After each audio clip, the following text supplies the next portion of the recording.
Olá, Namastê. Eu sou Jussara Rodrigues, diretora da Aliança do Yoga, e hoje a gente vai falar com a professora Bruna Primazzi. Ela está no yoga já há um tempo, mas ela era advogada antes, olha que curioso. Então ela vai contar aqui pra gente como é que foi essa mudança, como é que foi esse percurso na vida do yoga. E são muitas histórias, né, de como os professores se tornam professores. Então, estou esperando ela entrar. Entrou, acenou, pede para entrar, para eu poder te aceitar aqui, Bruna. Aí, é muito legal. Esses amigos que a gente conhece, às vezes só de nome, às vezes pessoalmente. E a Bruna chegando aqui, eu conheço pessoalmente. Tive o prazer de conhecer. Oi, Bruna. Olá, tudo bem? Tudo bem, e você? Tudo jóia. Gratidão pelo Então, convite, Ju. Muito bom te ah, ver. bom te ver também. Assim a gente pode ficar sem máscara. Nossa, Então, verdade. Bruno, eu estava falando aqui, né, que você teve a sua formação de advogada, né? E então já adiantei que você entrou para o yoga como praticante em 2009, né? E até então, qual era, só para a gente conhecer, o seu contato com o yoga antes, né, disso, você teve algum contato ou era a partir daí mesmo? Eu tive, por conta da minha madrasta, eu acho que foi uns 3, 4 anos antes, assim, 2003, 2004, porque ela tem síndrome do pânico. E aí um psiquiatra recomendou para ela a prática do yoga, para ela aprender a respirar, para diminuir a ansiedade. E ela tinha muito medo de ir sozinha nos lugares, né? Por conta dessa questão mesmo do pânico. E ela, ai, Bruna, vai comigo na aula, por favor. Aí eu tinha ouvido falar assim por alto, né? Não sabia muito bem o que era. Eu tinha lá meus 20 e poucos anos. E aí fui e achei incrível. Era um professor super apaixonado, assim, ele já era mais velho, ele já tinha uma grande experiência com yoga. E aí eu achei incrível, mas na época eu não trabalhava, eu estava assim, era estagiária. E aí eu falei, quando eu estiver trabalhando, tiver condições financeiras, eu vou pagar e eu quero fazer, né? E aí isso aconteceu mesmo em 2009. Daí eu já estava empregada e minha mãe até falou: tem um lugar que abriu perto de casa. Você falou que gostava de yoga, abriu um lugar e era a professora era a Sueli Dayakiran, que você conhece, né? A Suelinha, Sim, querida. muito Ela que tem que vir aqui falar com a gente, inclusive, que ela tem muitos alunos que se tornaram professores, né? E nossa, eu daí, acho super né, vale a já pena. tá na lista aqui. E aí você praticou com ela e você já tinha se formado advogada? Como é que foi essa transição, né? Porque é uma profissão é, que exige tantos estudos, anos, né, e dedicação. Como é que foi isso? Pois é, eu já era advogada, eu me formei em 2000, putz, agora eu não vou lembrar, mas eu já estava no meio, já era, me formei em 2007, eu até tinha esquecido. Eu já estava trabalhando na área, no escritório, né, tem toda aquela burocracia de cumprir horas, de estágio, e é uma dedicação mesmo, uma faculdade que exige muito, né? E aí foi interessante porque eu também eu fui sendo levada assim pelas circunstâncias. Eu escolhi o direito, não era por uma certeza, porque com 17 anos acho que a gente não tem certeza de quase nada na vida, né?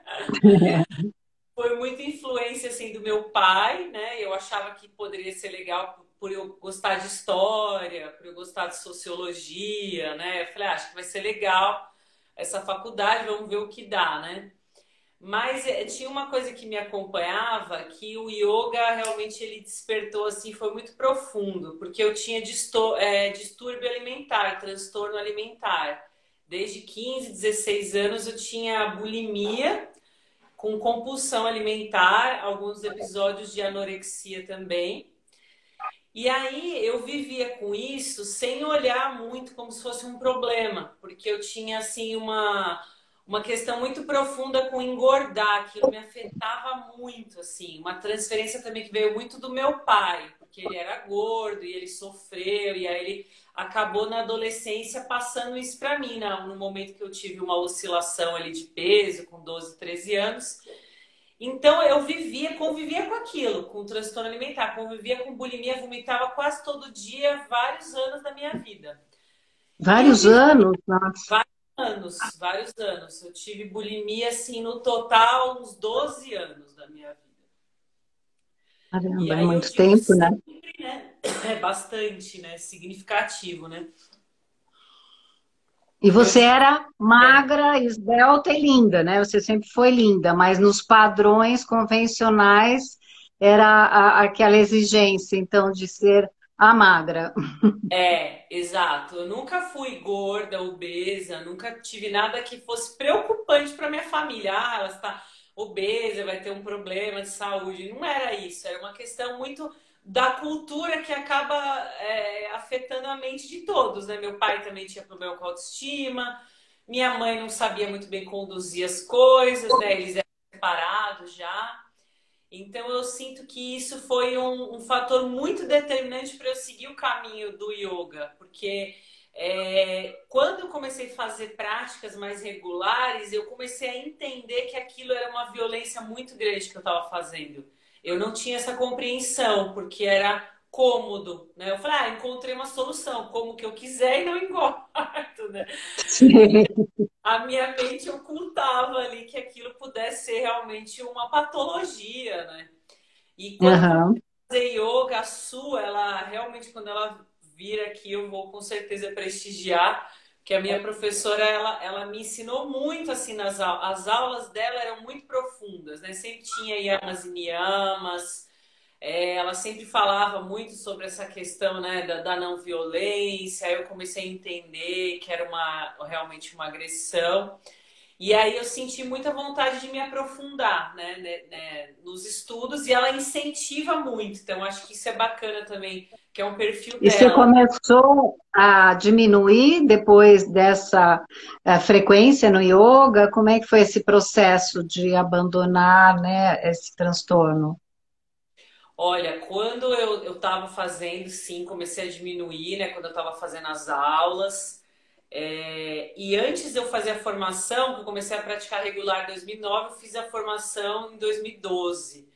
Eu já tinha determinado que eu não ia mais ter isso, eu não ia mais vomitar, pelo menos, né? Então, assim, claro que a compulsão alimentar é um processo mais trabalhoso, mas o não vomitar eu não queria mais ter aquela ação. Falei, não, eu não vou lá colocar o dedo na minha garganta e vomitar, eu não vou fazer isso. Isso eu posso fazer mais facilmente, né?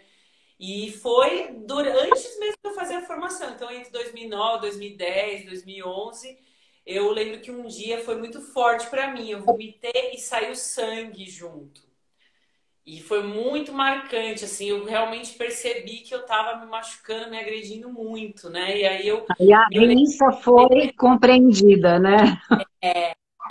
Tipo, exato, tipo assim, não tem como fugir, você viu, né? Não é algo mais interno, né? É algo visível, palpável, assim. Aí eu me olhei no espelho e falei: você não vai mais fazer isso. Você não vai fazer. Você tem ferramentas, você vai dar um jeito. Não vai mais fazer isso. E aí Ai, eu que legal. realmente cessei, assim, com esses episódios. Tive um trabalho terapêutico por trás depois, um tempo, sim, é necessário, né? Porque são muitos anos se condicionando numa ideia, então também precisa de um tempo para condicionar na ideia correta, né? Vamos dizer assim, né? E o yoga foi fundamental, fundamental. O yoga que me trouxe tudo, né? Assim, o conhecimento de outras culturas, que consequentemente vem, a sua mente se expande, né? Outras percepções do que é o feminino, do que é sagrado, né? Outras técnicas, terapias, né? Tudo veio junto com o yoga, realmente. E depois da formação, bom, 2012 para cá já tem aí, né, uma vida. Como é que alterou a sua vida? Você estava advogada, e aí como mexeu a formação, né? Que você fala, agora eu sou é, formada, eu tenho condições de dar aula, né? Isso te deu a vontade de se tornar realmente professora? E a partir daí? Com certeza, né? Eu acho que até estava conversando com uma moça hoje que ela quer ser professora e incentivei justamente porque é aquilo. A gente percebe como o yoga nos auxilia e aí você tem a necessidade de compartilhar. Você fala, eu preciso ensinar isso para outras pessoas, que com certeza tem muita gente que está precisando, que nem eu, né? Então, essa necessidade do compartilhar foi muito forte, né? No próprio ano de 2012, eu já dei algumas aulas, tinha que dar para o curso, né? Aquela coisa do estágio também. Aí eu comecei a dar aula para minha mãe, para minha irmã, e elas foram super receptivas, elas já gostavam também de yoga, porque eu comecei a influenciar a família inteira, né? Ele Porque expande além da gente, né? a gente quer falar, quer mostrar, né? E aí, nesse compartilhar foi muito legal, assim, porque eu tive a ideia de começar a dar aula gratuita no parque, que foi o que me ajudou muito na expansão, assim, do meu trabalho, né? Eu falei, No não, eu Parque da preciso dar aula para... Independência, né? Exato, lá no Esse. Ipiranga. Falei, aliás, saudade, né? Espero que retornemos logo. E aí, Gil, foi muito legal, porque eu comecei, tive essa ideia, falei, não, preciso começar a dar aula, eu advogava, por conta do direito, consegui pagar o curso, né, e tal, então eu estava levando em paralelo. Levei em paralelo por alguns anos, mas o direito, assim, cada vez menos, eu fui largando, né, comecei a dar aula no parque de graça, e no começo ia só alguns amigos, conhecidos, mas aí eu persistia, né? Porque me fazia muito bem também aquela troca, né? Eu falei, não, vou continuar e tal. E aí o projeto foi crescendo.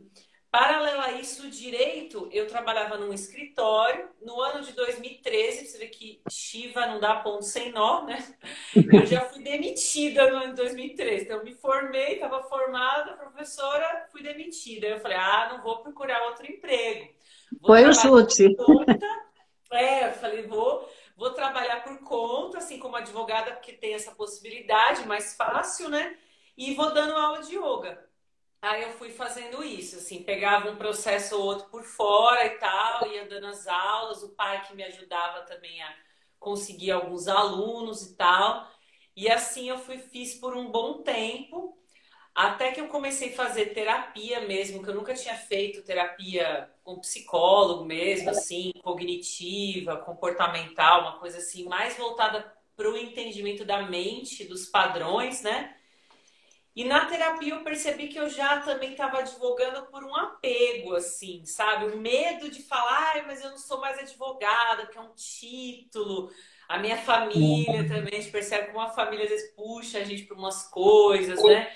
Aí fiz constelação familiar, aí consegui, eu cancelei a OAB. Hoje em dia eu realmente não advogo, as pessoas me perguntam, eu não sei, algumas coisas sim, mas outras você não tem nem como saber, porque você tem que estar em constante estudo, né?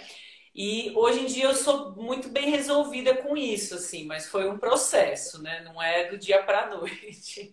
É bom falar isso, porque a gente vê hoje uma expansão, né? E realmente todo mundo que faz e se sente bem quer levar adiante, né? Mas essa necessidade desse discernimento, né? De que você tem que aprender muitas coisas, né? Que não basta ser um bom aluno para ser um bom professor, né?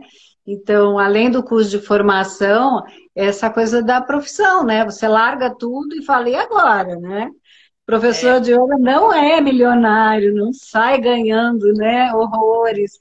Então, é importante que se observa também essa vocação, é mais que vocação, né? É um chamado interno que não tem volta, né? É bem isso, assim, seguir esse chamado com consciência, né? Como você falou, a gente precisa equilibrar também o financeiro, né? E leva tempo, porque você ainda acabou de se formar, não tem como você cobrar muito, você nem conhece tantas pessoas que querem seu serviço, né? Então, realmente foi um processo. Hoje em dia, eu olho para trás, muito acolhimento também, porque foi o tempo que eu precisei para ir me desvinculando. eu comecei a perceber também nos últimos anos que eu advoguei que eu negligenciava totalmente, assim, eu nem queria ver, eu tinha que entrar para ver um processo, ai, não. Então, a terapia me ajudou a ter essa confiança também, porque precisa ter, em algum momento, vai precisar ter né, essa troca de chave, assim, se for o caminho, né, de cada um. Porque eu acho que também tem profissionais que conseguem equilibrar, que gostam das duas áreas, né, mesmo sendo Sim. diversas. Mas para mim já não fazia muito sentido, então eu consegui fazer essa transição, mas bem gradativa mesmo, né? Levou aí um tempo, alguns anos, né? Uns 4 anos, pelo menos, né? É experiência também, né, de sentir quem é você como professora de yoga, né? Qual é a sua linha, né? Porque hoje tem, né? Você vai para academia, você vai para particular, você vai para mil segmentos dentro do yoga, né? Então, É, agora, então, um segmento que é obrigatório é o online, não tem outro segmento para ir, né?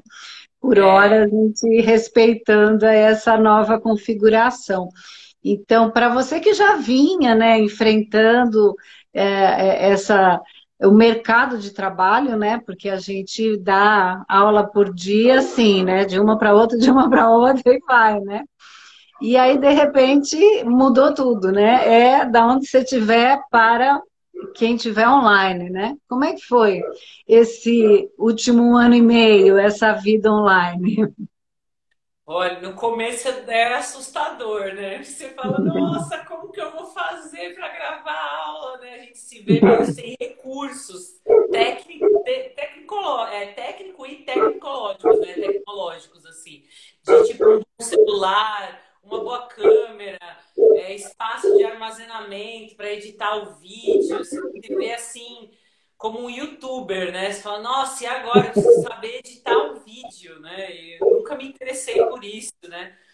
Mas assim, a compreensão dos alunos foi muito importante também, porque todo mundo estava no momento de transformação, né? Então acho que isso auxiliou, porque a empatia também aumenta, né?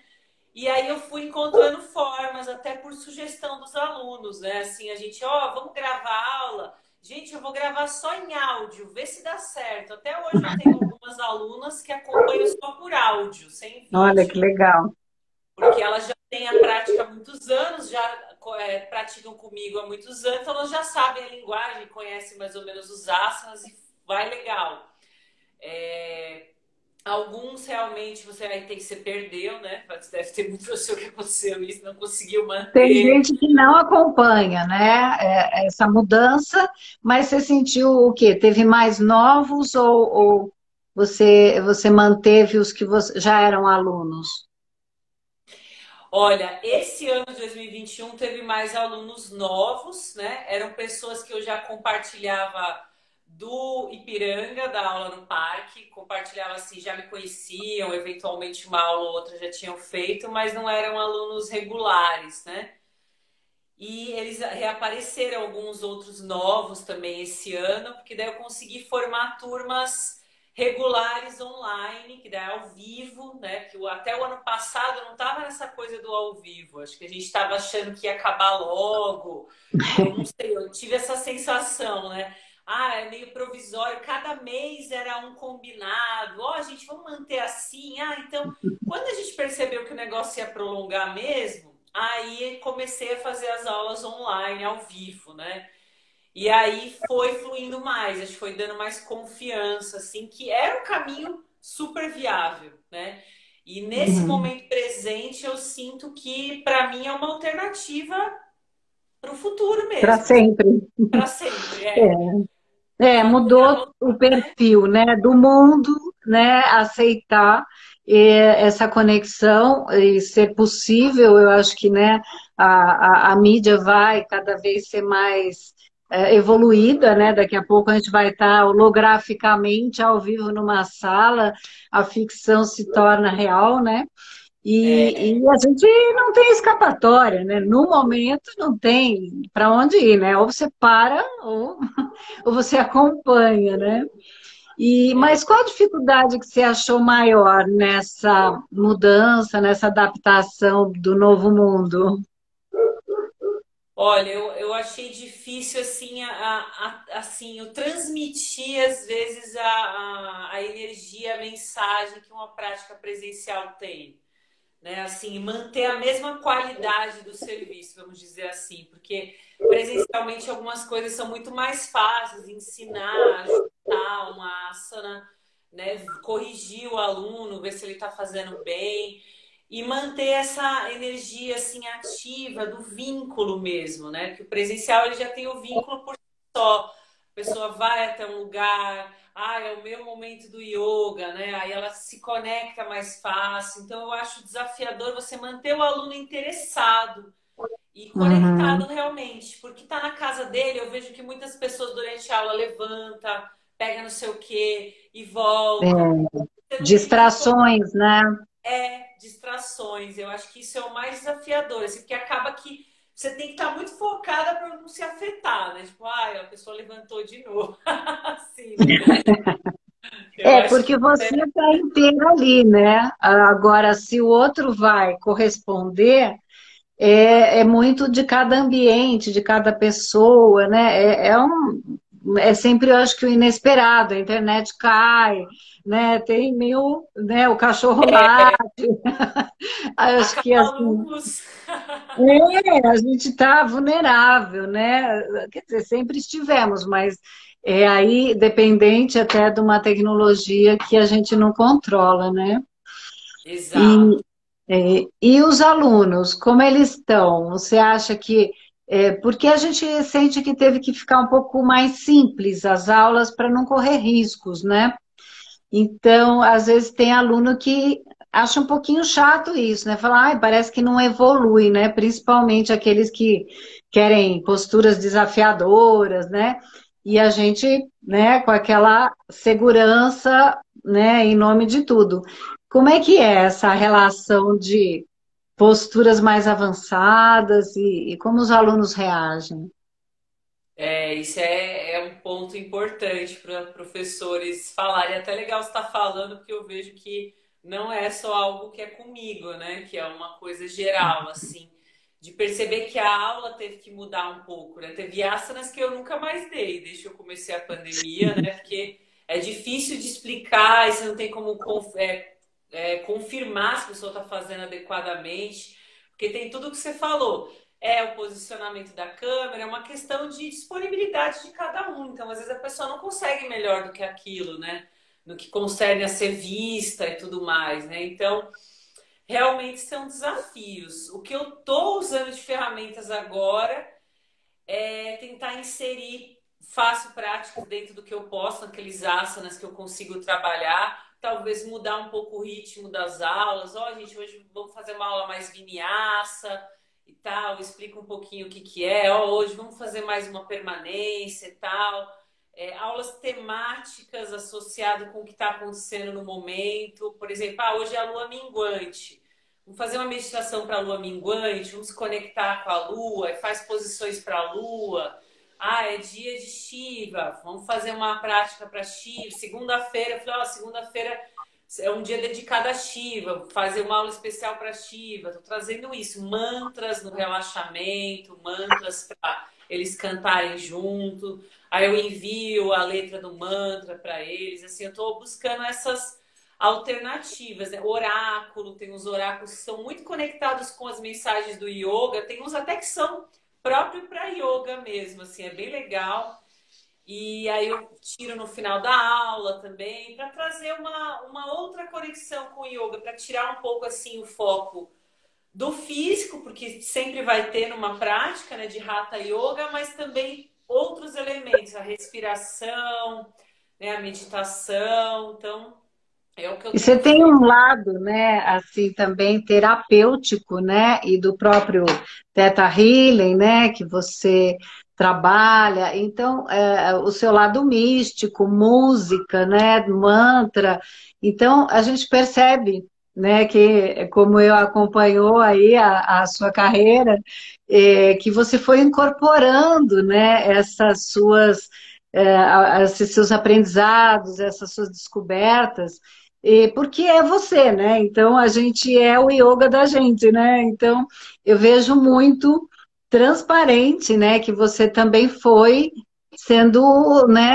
É a Bruna Yoga, né? É bem, Então você é incorporou legal, né? esse É, porque como, aprendizado, vai como você mudando a sua falou, aula. sim, sim, como você falou, é o yoga de cada um, porque a gente sempre coloca um pouco da gente na prática, no que a gente acredita, né? Não tem como, né? Então, eu acredito que realmente tem que ter um trabalho corporal ali, vai ser uma prática mais intensa. Se eu já acho que não é muito meu caminho, tem dia que eu quero aquietar mais, aí eu mesclo isso, né? Acaba que tem esse olhar que é nosso, que você vai transferir porque você faz, né? E o caminho mesmo, né? Então, comecei também em 2016, eu comecei a fazer aula de dança, que é uma aula de dança que tem elementos da dança indiana, que é dança tribal, então mistura dança do ventre, dança indiana, dança de rua. Percebi que naturalmente os movimentos da dança eu também insiro em alguns movimentos de vinyasa, né? A consciência que a dança traz. E aí, com o Theta Healing também, que daí eu fiz a formação, percebi que tem muito a ver com o Yoga Nidra, é uma outra forma de levar para o Yoga Nidra, e é uma outra forma de trabalhar o Sankalpa, né? Que é as afirmações. Então, na verdade, a gente percebe que tudo converge. E aí, do olhar de Uhum. cada um, você vai encontrando o que seria uma prática boa para você. E aí acaba que a gente traz isso para o aluno, né? Ai, nossa, eu precisaria dessa prática hoje, né?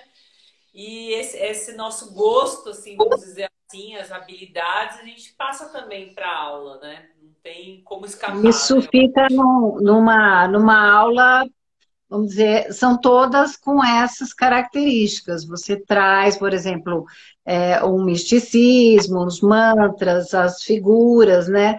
Tudo acabou sendo, né, incorporado no seu estilo de dar aula, ou você tem aulas que você realmente não faz mantra, não faz, né, tem alguma divisão assim, ou é sempre a aula da Bruna é assim?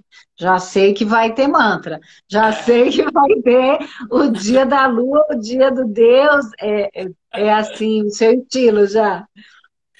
Olha, só não é assim quando é aula personal e aí você percebe que a pessoa tem alguma outra abertura, às vezes não é a vibe dela, né? Aí eu sinto que é possível conduzir de outra forma, né? Numa aula em grupo, aí eu não fujo muito do que eu acredito, vamos dizer assim, né? Por exemplo, eu dou Uhum. aula para o meu irmão personal. O meu irmão, ele não tem nessas questões místicas, né? Ele tem as crenças dele, ele é ateu. Então eu permeio isso de uma outra forma, né? Às vezes eu falo de Shiva, mas num arquétipo de força, de transformação, né? Então eu posso conduzir numa aula personal de um modo que atenda mais o que o aluno pede, né? Vamos dizer assim. Mais Porque uma aula. às vezes tem um preconceito, né, de algumas pessoas, ou mesmo um distanciamento de se envolver na cultura, né, e nessas qualidades que a gente acaba denominando com nomes hindus, mas que elas podem existir sem, né, ser colocadas dessa forma. Então, é isso que eu queria mesmo saber, se você, então, aí, conforme a turma, conforme o aluno, você também divide. Se tem uma turma que é muito alucinada, quer dançar no meio da aula, vamos colocar que aí vai ter mantra, e vai ter um kirtan, e aí vai para outras linhas também, né? Eu sinto que a gente tem que fluir conforme a música, como ensina Shiva Nataraja, né? No sentido E assim, da gente você? perceber, né? É a receptividade também. Eu acho que isso é importante. O yoga no parque me deu muito esse jogo de cintura, assim, porque às vezes vinham pessoas, ó, é minha primeira vez, eu nunca fiz. Você sente o jeito da pessoa, você fala, bom, eu não posso já chegar com tudo que eu tenho, pode assustar. né? Então eu ia com uma linguagem mais metafórica, falava que são arquétipos, representações, ou nem mencionava divindades, de repente, naquela Uhum. aula, que é um aspecto da prática de yoga que eu exploro muito, da filosofia, né? Que é a mitologia, que é uma parte que me atrai muito, assim.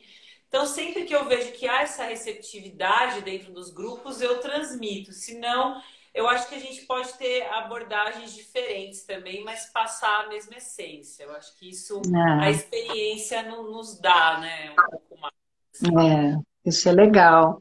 E você agora, desde quando esse projeto dos mantras da sincronicidade, que é muito legal, que isso você vai mostrar na próxima quarta-feira, ao vivo em cores, mas conta como é que foi esse envolvimento, né? Porque eu sei que você sempre cantou muito bem, mas aí partiu, né, com o seu parceiro numa outra, numa profissionalização, vamos dizer, né, do mantra musical e mais moderno. Como é que foi esse envolvimento?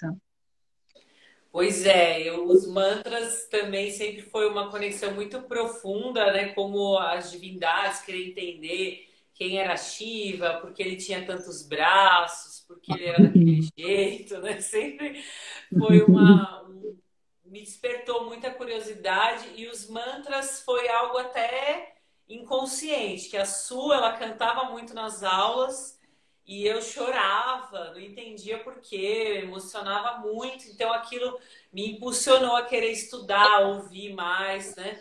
Então sempre incorporei nas minhas práticas, né? Quando eu comecei a me relacionar com o Gabriel, ele é músico. E aí foi aquela união que o universo conspirou, até por isso que chama o nosso projeto é sincronicidade, que é o alinhamento mesmo do universo, dos fluxos, né? Você fala, não, faz, segue por aqui. Você tem vários indícios e auxílios, né? Nesse sentido. Então, a gente começou a se conectar muito também nesse lugar do mantra, porque ele conhecia, não era muito a área que ele tocava, mas ele tocava já músicas assim de expansão, músicas que falavam do autoconhecimento, músicas de cura, né, no geral. E aí, quando ele começou a se aprofundar mais nos mantras, né, por minha influência, ele também se conectou muito. Então, foi uma coisa assim que surgiu. A gente começou a tocar no yoga no parque, começou a fazer projetos juntos de terapia sonora, que daí eu fiz a formação também de terapeuta sonora. E aí a gente começou a expandir, assim, ah, vamos tocar e tal. E antes da pandemia, indo para vários lugares, né? Quando entrou a pandemia, começamos a fazer lives e tal. E o pessoal gostava muito, assim, nas vivências que eu fazia, né, incorporar. O Gabriel canta muito bem, toca. E aí foi fluindo naturalmente. Algumas pessoas começaram a falar, ai, grava, grava, nossa, esse canto é lindo, grava um CD e tal.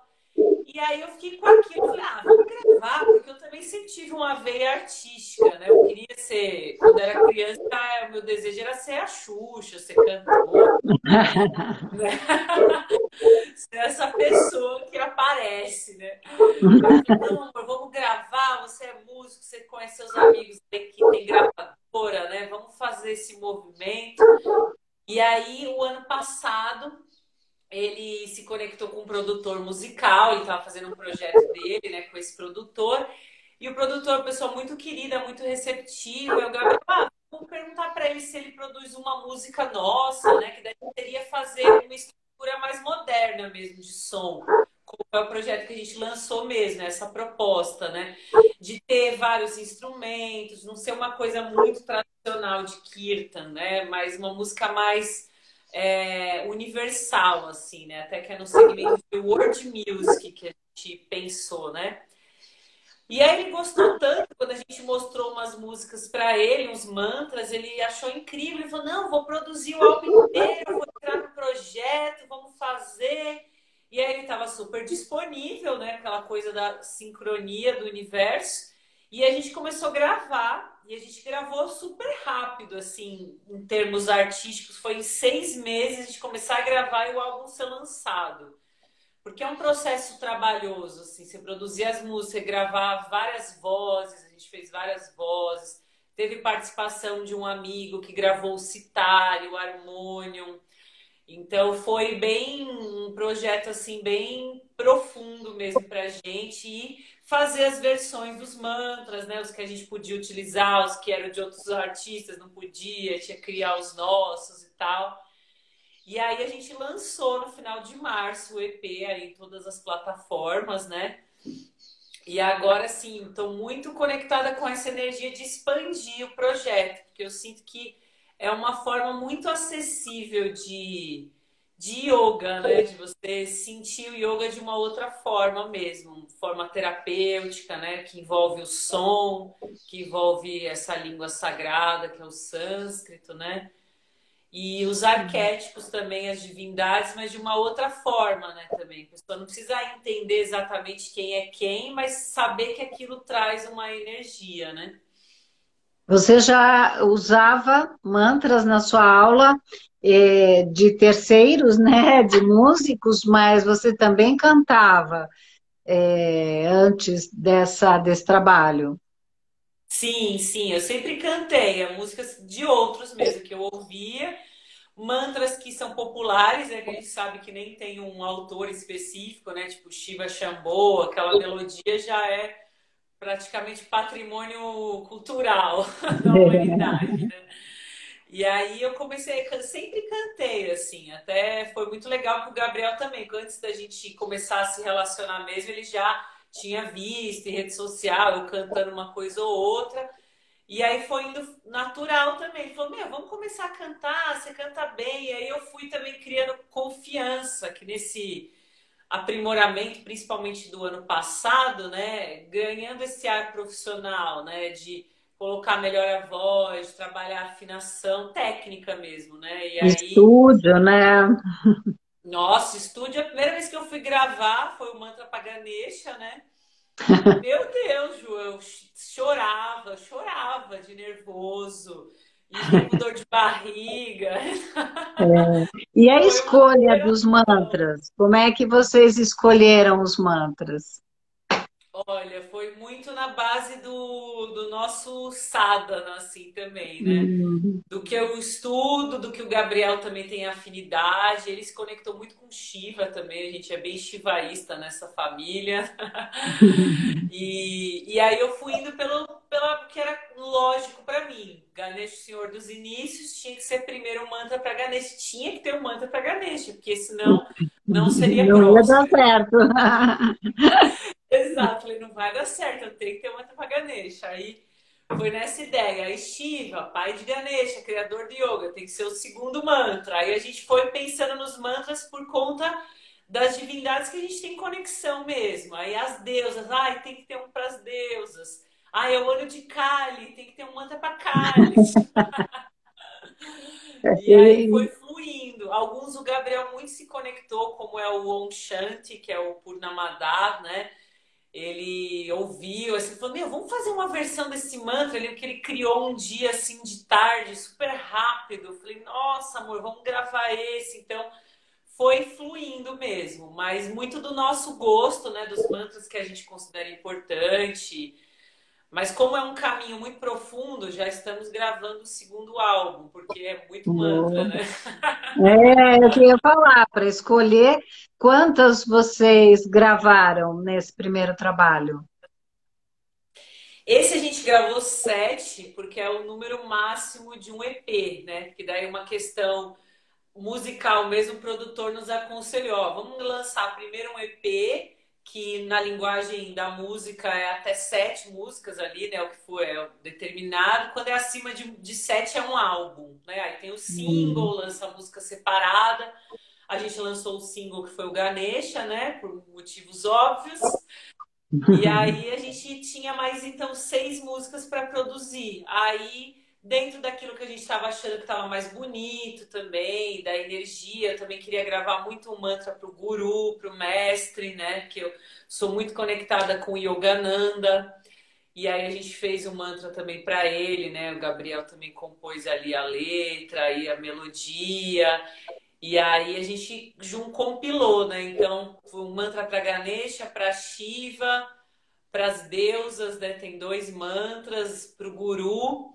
E também tem uma música que é a única música que não é em sânscrito, que é a Chakrona, que é uma música que a gente fez também por conta do nosso caminho espiritual, que a gente utilizou algumas vezes e regularmente, quando é possível, a gente utiliza da ayahuasca, né, que é uma medicina sagrada e mais conectada com a nossa cultura mesmo brasileira, né, da Amazônia e tudo mais. E aí a gente fez essa música para a medicina, porque quando a gente está nesses rituais com a medicina, o som ele se torna muito mais profundo, assim. Então, a percepção que você tem da música, do mantra, ele se altera, né? Porque você tá com a consciência expandida. E aí a gente sentiu que seria muito importante ter uma música de um ritual, assim, que replicasse a vivência que a gente tem nos rituais, né? Que ele já teve, o despertar espiritual dele, assim, mais profundo, vamos dizer assim, foi com a ayahuasca. O meu também foi bem significativo, né? A primeira vez que eu consagrei. Então eu realmente a gente sentiu assim de colocar essa música, mas é muitas coisas para desenvolver realmente. O próximo álbum também vai ter música em inglês, em português, porque aí a gente já entrou num abranger mesmo a coisa da terapia sonora, né? De além do mantra, a música como uma medicina, né? Ah, legal. E uma curiosidade, ele entrou no yoga pelo mantra ou ele também foi para o Hatha Yoga, seu parceiro? Como é que foi? Olha, ele tá aqui do lado, ele quase chega aí para responder, porque Porque ele a, gosta dos mantras.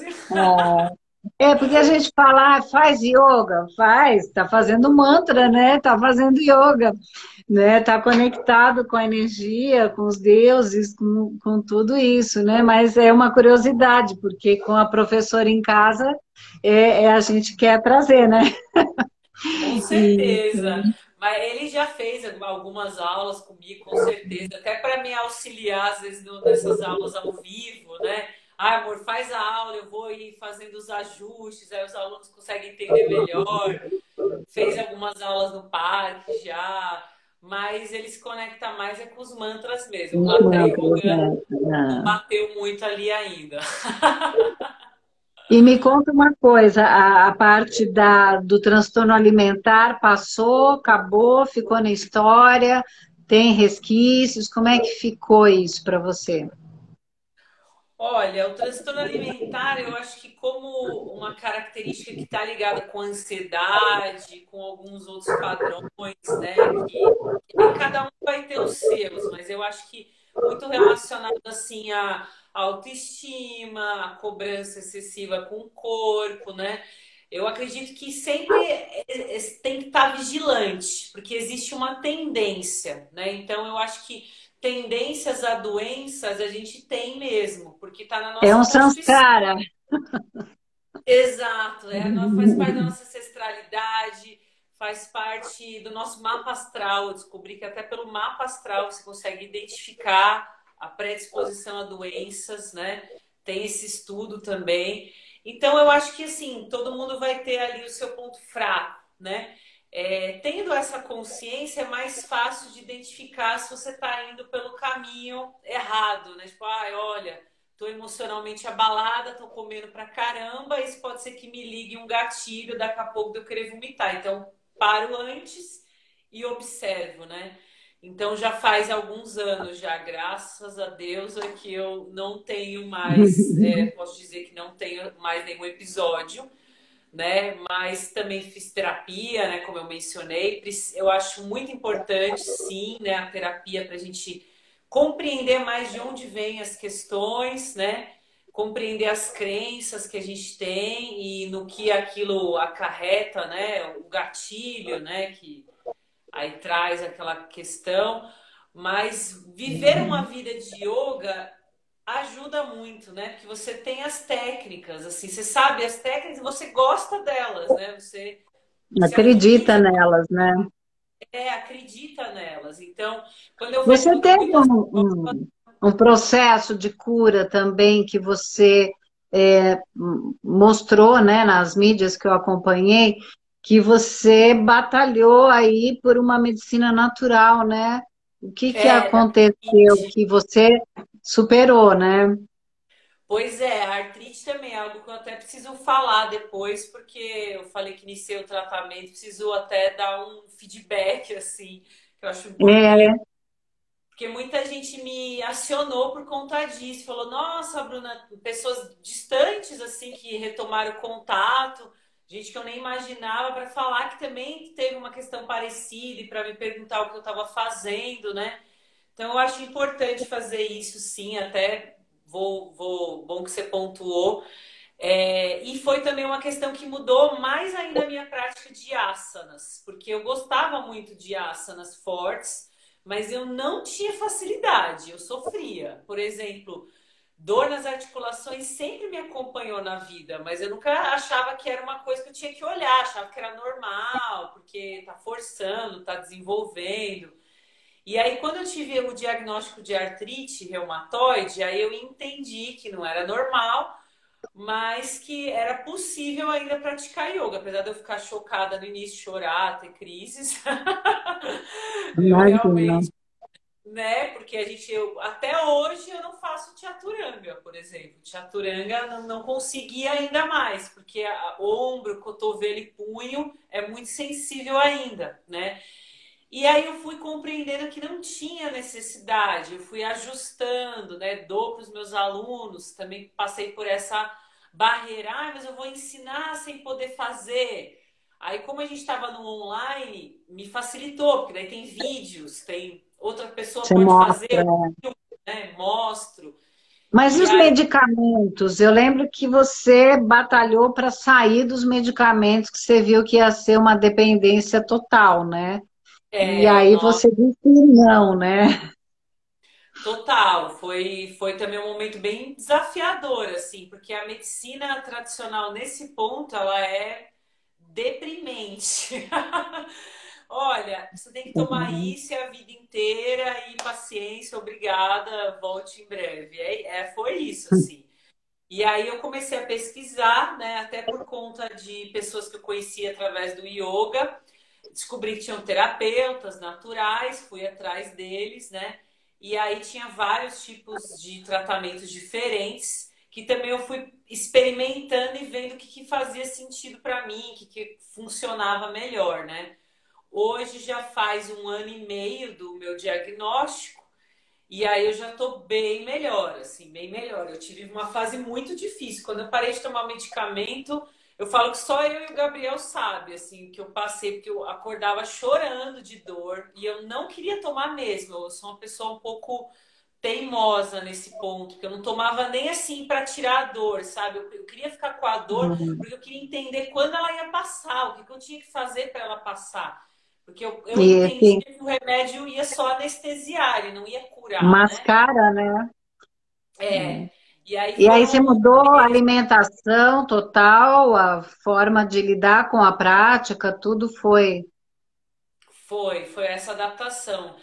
O que me fez muita diferença foi conhecer o tratamento de limpeza do fígado, que é um protocolo que vem da Ayurveda, né? E eu já tinha conhecimento antes, tem até uma amiga que trabalha com isso, que é a Michele, ela tem parceria com uma nutricionista, ela fazia os retiros de limpeza do fígado. E eu já tinha participado de um e tinha sido muito profundo para mim. Eu percebi nitidamente como melhorou o meu corpo, a minha visão. Eu parei de tomar café por um tempo, parei de beber, parei de ter hábitos negativos por conta dessa limpeza que me despertou isso. E aí eu retomei as limpezas depois que eu consultei um terapeuta. Ele falou: olha, vai te ajudar, porque o seu corpo está inflamado, você precisa desinflamar, são toxinas, né, que ficam armazenadas, o fígado que armazena. Então eu fui nesse caminho, o caminho dos enemas também, que é a limpeza dos intestinos, né?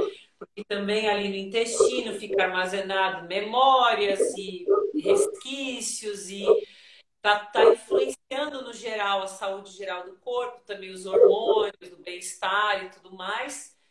E aí foi a linha que eu adotei, a limpeza do fígado e os enemas, que é o que eu tenho feito ainda, que tem me ajudado. E mais recentemente eu descobri uma empresa que trabalha com suplementação natural também, né? Tipo, você suplementar com elementos que não são medicamentos, né? Vai colágeno, algumas vitaminas que podem auxiliar também. Eu comecei a fazer o uso, foi muito bom para mim, algum tipo de colágeno específico e algumas outras enzimas que para articulação especificamente, né? Auxilia. Então é como eu tenho seguido, adaptei a prática, né? Entendi que tem asana que eu não preciso fazer, que meu corpo não aceita, né? E tudo bem, talvez daqui a algum tempo eu faça, talvez não. Então fui também nesse processo de acolhimento, né? Entender por que eu estava doente, aí vai para os aspectos emocionais também, né? Então é todo um autoestudo. Mas é um aprendizado duro, né? Não é fácil, mas que você também passa a ensinar, né? E ajudar, porque tem muitos alunos que chegam com problemas que às vezes, ou que nem chegam, né? Porque tem receio.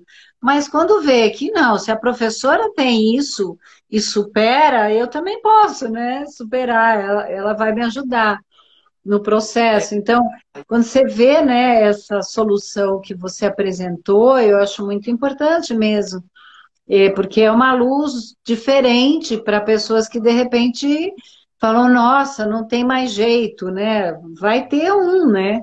Você vai ter que escolher o Ah, seu, né? é E bem isso.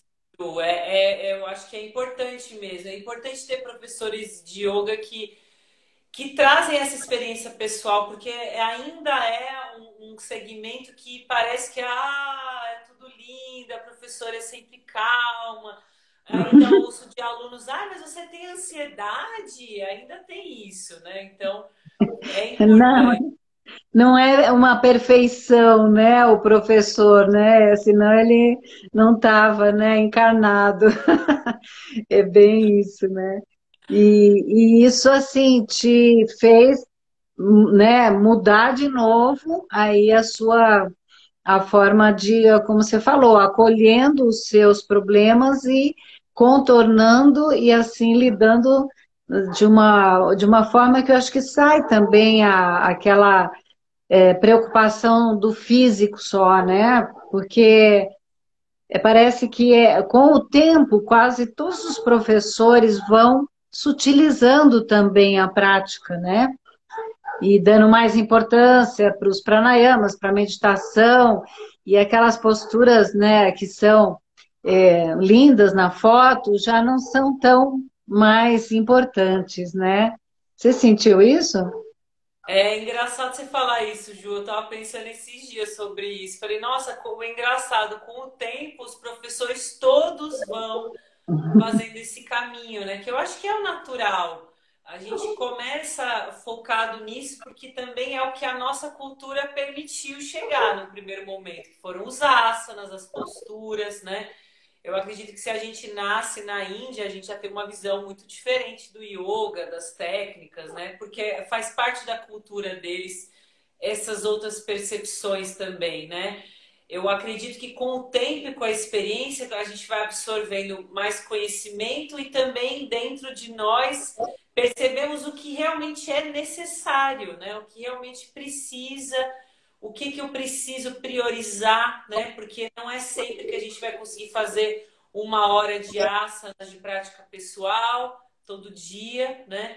E aí você fala, pô, eu tenho 1 hora para eu fazer minha prática. Eu vou fazer 15 minutos de asana, que para mim já está o suficiente. Eu vou priorizar meditar, eu vou fazer meus mantras, porque isso está me aprofundando mais, está fazendo mais sentido naquele momento, né? Então eu também sinto que é natural. E é um caminho mesmo, né, Ju? Porque também a gente vai ficando mais velho, né? Então, o corpo não precisa e nem pode mais tanta intensidade, né? Eu acho que é natural mesmo. Eu acho que é um processo da vida, né? A vida de É yoga. uma coisa mesmo de explorar o mais sutil, que na verdade é muito mais difícil do que um asana complicado, né? Então, esse aprendizado, né, dos pranayamas, a meditação e o próprio mantra, né, a conexão através, né, do som. Então, é tudo mais sutil, né? E você É, vai dar uma prática na semana que vem, nesse mesmo horário, ou você vai entrar no mantra? Só dá uma dica do que vai ser na próxima quarta. olha, não deixa de ser uma prática, mas não vai ser com asanas, né? A proposta é a gente fazer uma meditação assim terapêutica com os mantras, né? Então vai ser bem legal assim poder explorar esse lugar também de meditação através do mantra, né? Que é o sutil, né? Que você muito bem colocou assim. Então, vamos trabalhar esse aspecto mais meditativo com essa ferramenta do mantra, do som. Vai ser mais voz e violão, né? Então, uma coisa assim mais suave. E aí acho que vai ser bem legal, porque eu sinto que nesse momento também da humanidade também tem essa questão, né, Ju? Tem a nossa trajetória de ir mais para o sutil, que já foi se purificando e sente que pode adentrar outros lugares. E também tem a necessidade atual, né, que eu vejo, que a gente precisa ter um aquietamento, né? Assim, a gente está precisando, né, para ter mais compreensão, mais aceitação, né? Então, vai ser uma prática bem acolhedora aí nesse sentido. É um momento de importante também, senão você exige das pessoas, elas vão ficar frustradas ao invés de ficar aliviadas com uma prática ou com uma proposta, né? Então, esse cuidado, né, de não ficar exigindo o que está todo mundo tão frágil, né, para ainda cobrar, você vai fazer yoga, ainda tem que fazer isso, né, aquela exigência, né, se não está assim, não está bom, né, e nesse acolhimento você acaba abarcando a todos, né.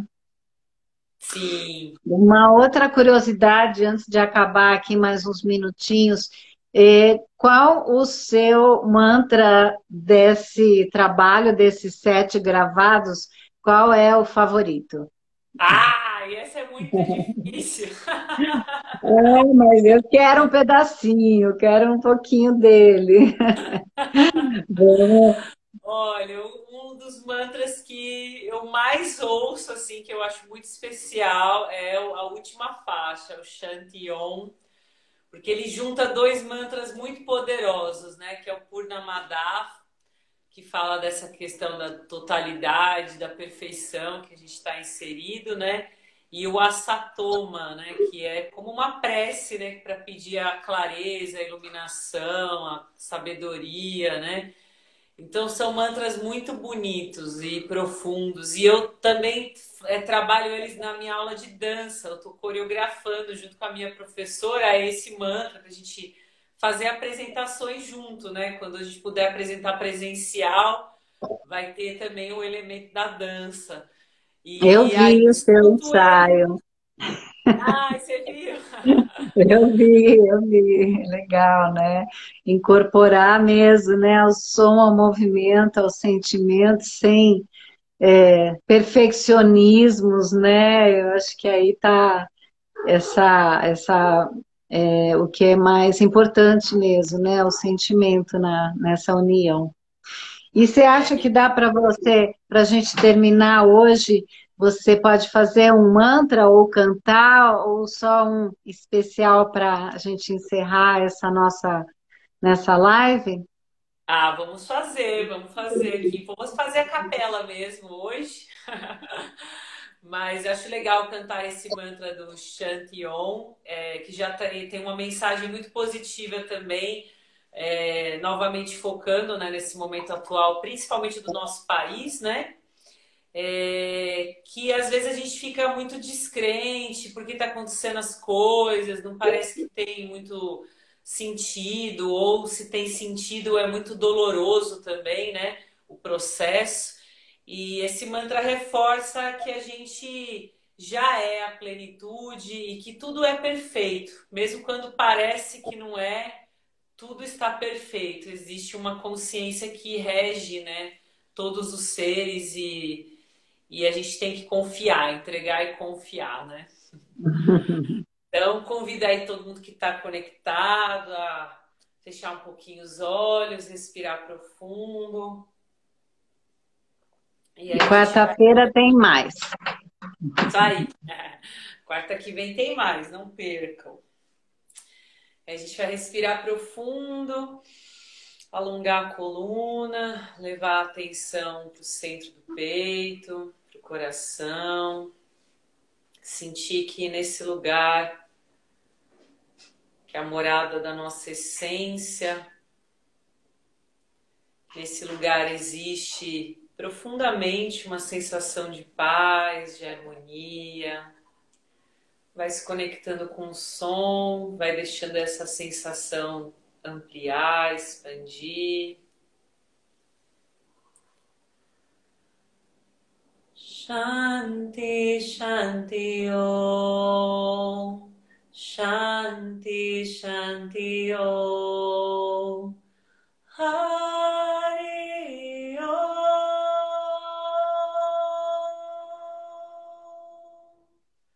Shanti, Shanti, Om. Shanti, Shanti, Om. Hari Om.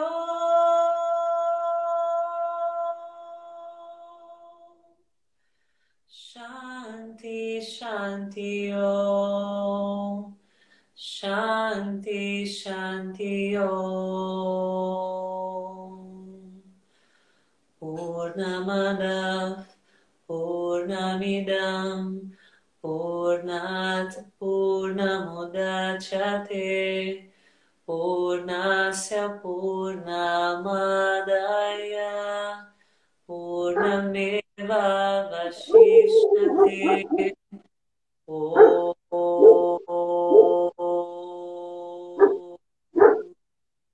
Shanti Shanti Om. Shanti Shanti Om.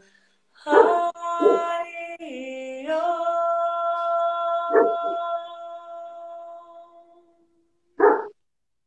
Asato Masagamaya Tamaso Madhyotirgamaya Mrityorma Amritam Gamaya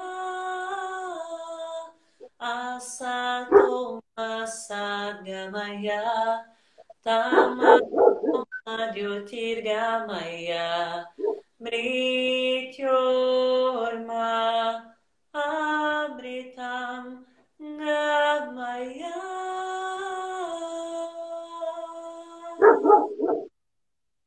Gamaya.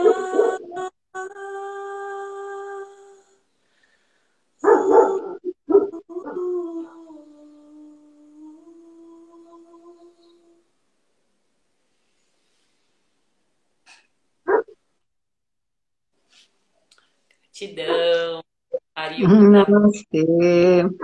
Obrigada, Bruna, foi lindo. E a gente vai ter mais um pouquinho desse som maravilhoso, então, na próxima quarta. Fica gravado aqui no IGTV, fica no YouTube da Aliança. E aí a gente pode repetir e assistir várias vezes. Que Então, bom. obrigada. Gratidão, Ju, gratidão pela abertura, pela confiança, pelo convite. Nós que agradecemos. Um beijo, querida. Namastê. Namastê.